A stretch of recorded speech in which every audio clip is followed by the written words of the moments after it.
ask him about that, but he doesn't play anything. Fair enough. Since he's been doing tattoos and stuff, like he doesn't like. He actually is. He was telling me about trying to exit the music scene actually, because he's big on tattoos right now. Okay, that's fair. But you know that's one of my boys. Shout out to Machete Gator. Who does his dude thing. You know, he's out in San Antonio and Nebraska and somewhere else. I forgot. I think Mexicans Oklahoma. abroad. That my boy is all over the place. Yeah, man.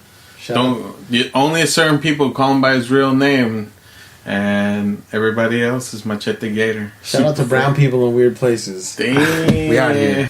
The way that she moves, well, I was aroused, empowered and passion by every move. It's so cold outside, we need a place to hide. Going to the club to buy half of the night. She's automatic, so automatic. The way that she moves, the way that she moves. She's automatic, so automatic. The way she moves. The situation's so tricky, I was feeling so proud. The bass and the drums, the music's so loud. She asked me if I would stand at her side, like glue that I would to the end of the night. She's automatic, so automatic. The way that she moves, the way that she moves. She's automatic, so automatic. The way she moves. We get our next track. She's automatic. She's automatic. What do you guys think about this track? It is a classic Lars Frederiksen guitar riff. Mm-hmm. It's a classic Lars Frederiksen song. It has like a Bastards feel to it. It can be, you know, that kind of thing. It's like that real rock and roll-y type feel. Like it's just like I feel like this song is just like something that is not. I feel if I would listen to it and you would tell me like, yo, this is a Rancid song, I'd be like, nah, this is Lars Ferguson, the Bastard song. Yeah, it definitely has that vibe. But like I said, it still has that Matt Freeman vibe to it, so it's still a little bit different. And then, you know, with the Bastards will be playing, and then it's just another like mid-tempo punk song. Just like another filler song and stuff. Yeah, like I mean, the lyrics and the hook are kind of like, I don't know. It doesn't really go anywhere. You know what I mean? Well, it feels very like something that could have been on Let's Go. You know, like Motorcycle Ride or one of those more like classic, like, you know, fucking 3-chord like punk. But it's also very just Rancid. It's the Rancid sound. You know what I mean? Like it's what you expect of it. It's like I said, if you're on a road trip and you're listening to this shit, that's when you don't skip it.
And we get the ska-ribbed Old Friend. Old Friend. Have you ever seen them play this live? Yes. I actually rips, I don't think I've ever told you yet. Well, I don't think I've ever told you. I think I've told you. I bought this old videotape at the San Ysidro swap meet that had the No Effects Warped Tour performance, and it had Rancid's No Effect performance from '98. So I actually had to actually heard this song live for the first time and shit. And I was like, oh shit, that show is dope. And that's where I heard Life Won't Wait, a lot of different tracks, and this was one of them. And I was just like, easily one of my fucking favorite songs. A lot of artists have from the UK have covered this song and stuff. I know Amy Winehouse earlier covered this song. Really? Yeah, like in her early fucking coming up. A lot of people don't know that Amy Winehouse loves ska. She actually played with the Specials. Yeah, she had some cool tracks. Yeah, she had some fucking cool rocksteady tracks in her albums, which I still admire to this day, and I still love her for those fucking tracks, dude. Like, definitely gone too soon. Yeah. 27 Club, right? 27 Club, dude. That was a weird club. Yeah. It was a weird club. It's not right? funny. No, I know. I mean, we laugh about it now because it's like, fuck. But it's like, it's a nervous laugh. Like, goddamn. Like, we lost so many people in 2007. Like, fuck, dude. I mean, people every year, but I don't know. That was a tough one. It sucks when you see somebody go to like something like addiction or anything, you know, because it doesn't have to be that way. But at the same time, maybe that's what was giving us this great art. I don't know. Yeah. You know what I mean? We made it. We appreciate it more. Yeah. I mean, you just gotta be thankful for what you've been given. You know. Yeah. And shout out to Amy Winehouse. Shout out to Amy Winehouse, man. Who gave us some rock steady songs off her albums and stuff. And they tried to make her go to rehab, and she said no. But thoughts on this song, guys? It's fucking it rips, like he was saying. Like, you get, like, I feel like this is like the type of song you put at a punk show, and everybody starts like kind of like skanking, you know. With this song, like, I think when I was younger, like Time Bomb and like Olympia and stuff like that, those are my favorite songs off this album because they were a little bit more like bright.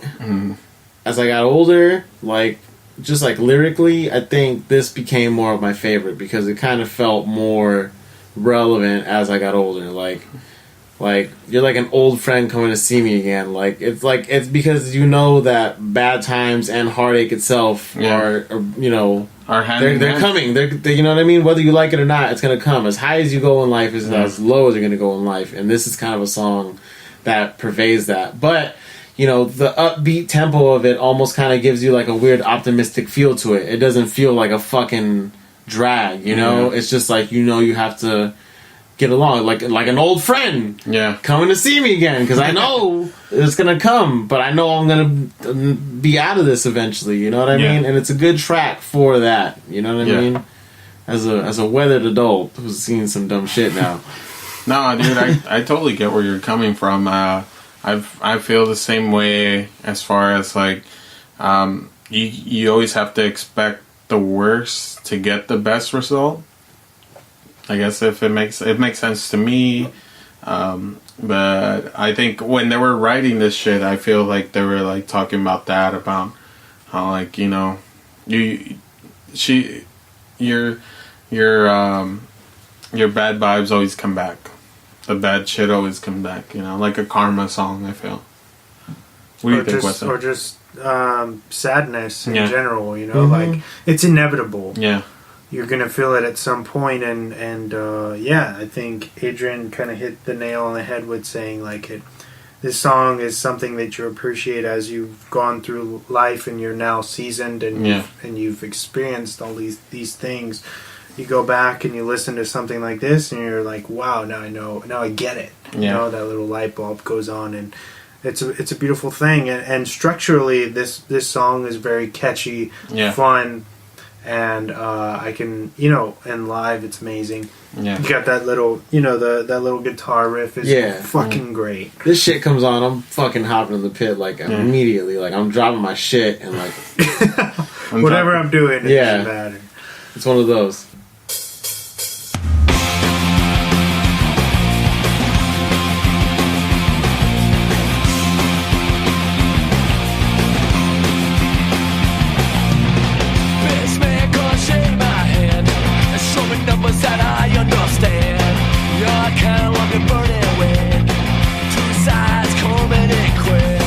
Say goodbye.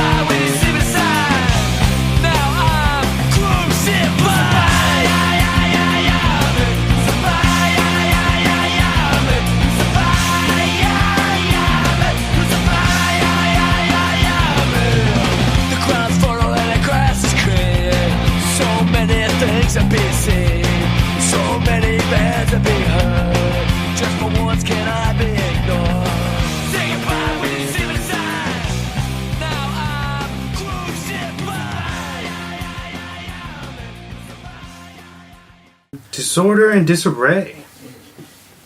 Right? Nice. Yeah. It's kind of a little, gives you that pop punk feel, kind of, with a little bit of street punk riffs in there. If I'm not mistaken, the Crucified is like a reference to like skinhead culture and like, you know, the crucified skinhead and the whole bit of like being crucified for your sins and being prejudged before anybody knows who you are. That's kind of what, as a skin or a punk, is kind of what that notion is a song about, you know,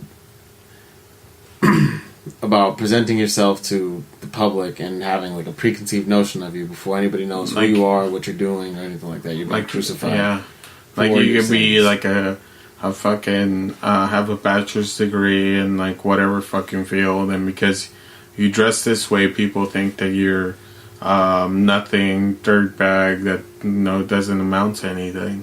Which is on the contrary, bro. A lot of people don't know that punk culture in general is about being anti-politic and also being able to have a human spirit involved in it, because when somebody falls, you know, we pick them up and stuff. We're just forward thinking, you know what I mean? Like we're just like in a whole different field, you know, as far as like a lot of people who consider themselves normal, say quote unquote normal and shit, or progressive and stuff. We were doing it way before everybody, you know. And shout out to all the punks out there, bro, who keep us alive and shit.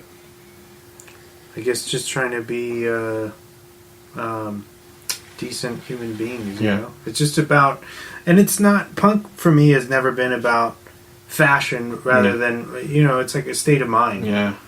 It's the way you are, and I guess, like you said, your spirit, you know what I mean? Yeah. There's no way, there shouldn't be a dress code or anything like that. It's just because you didn't have spiky hair or drinking Mickey 40s doesn't mean you weren't a punk, you know what I mean? Like it, you know, we all were our own different people and brought our own different thing to the scene. That's what used to make the scene so great, is when you saw everybody, you kind of knew their thing and knew who they were, because we were all, when you would talk to everybody was just a bunch of fucking kids with problems at home who just found, you know, sanction in friends, you know what I mean? It was a bunch of kids, like we would all figure out whose house was the coolest to stay at that night. We would just all do that, you know what I mean? Because like we just all felt safe around each other, and you know, there was these small groups of friends who were like that back then, and that was the scene, you know what I mean?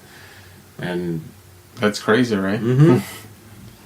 But I do feel where you're coming from on this track, and it's just like, it really is sometimes like we get, and again, that's why I want to break the barrier of like all these, I would say cholo like individuals judging the punk and skin and our rude boy community like as we're different, or just because we like a certain music and we choose to represent it outside, doesn't mean that we're not any less or any greater than some of the guys in the barrio and shit. And which was accepted actually when I was photographing these girls. I just saw a bunch of different photographers like, oh my god, like, can I take a picture of them? I'm like, dude, we'll do whatever, you know. That's like that's what they're here for, like to change the notion. And I'm here to break the breaker of the wheel. I'm like the nearest Targaryen, the break of the wheel. It was rad. I felt like those pictures went like low pro viral around the city. Like I feel like I saw that a lot, like everywhere. And that was a good shoot, man. It was cool imagery. You know what I mean? Because it felt like I said, like we were saying earlier, I felt like it was us. Like that is exactly who the fuck we are. You know what I mean? Like, you know, as juxtaposed and as fucking